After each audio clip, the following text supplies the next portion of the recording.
गुरु प्यारी साध संगत जी, राधा स्वामी जी। संगत जी, आप सभी का साखी गुरु की चैनल में हार्दिक स्वागत है। आज की साखी का विषय है आत्मा और परमात्मा का मिलन कैसे होता है।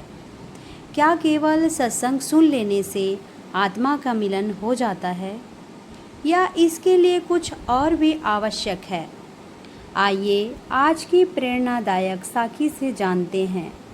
एक दिन एक युवा साध संगत का सदस्य बहुत विनम्रता से अपने गुरु के चरणों में बैठा और बोला, गुरुदेव, मैं एक बात समझना चाहता हूँ, आत्मा और परमात्मा का मिलन कैसे होता है?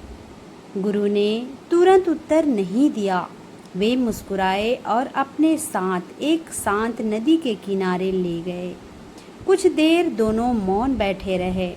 फिर गुरु ने नदी के ओर इशारा करके पूछा, बताओ यह नदी कहाँ जा रही है? युवक ने कहा, गुरुदेव, यह समुद्र की ओर जा रही है। गुरु बोले, जब तक नदी अपने रास्ते में पत्थरों, मोड़ों और रुकावटों से लड़ती रहती है, तब तक वह अलग दिखाई देती है। लेकिन जैसे ही वह समुद्र से मिलती है, उसकी अलग पहचान समाप्त हो जाती है। वह समुद्र की हिस्सा बन जाती है। फिर गुरु ने प्रेम से कहा, आत्मा भी ऐसी ही है।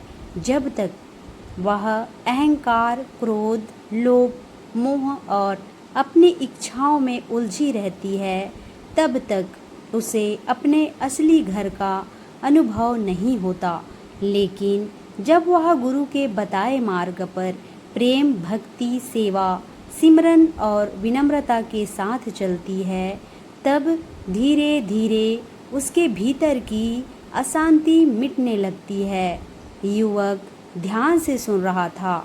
गुरु ने आगे कहा, आत्मा और परमात्मा का मिलन किसी एक दिन अचानक नहीं होता। यह रोज रोज अपने मन को सुधारने, प्रेम बढ़ाने और भीतर की यात्रा करने का मार्ग है। युवक की आंखें भर आई। उसने हाथ जोड़कर कहा, गुरुदेव, अब समझ गया कि केवल प्रश्न पूछने से नहीं, बल्कि आपके बताए मार्ग पर चलने से मंजिल मिलती है।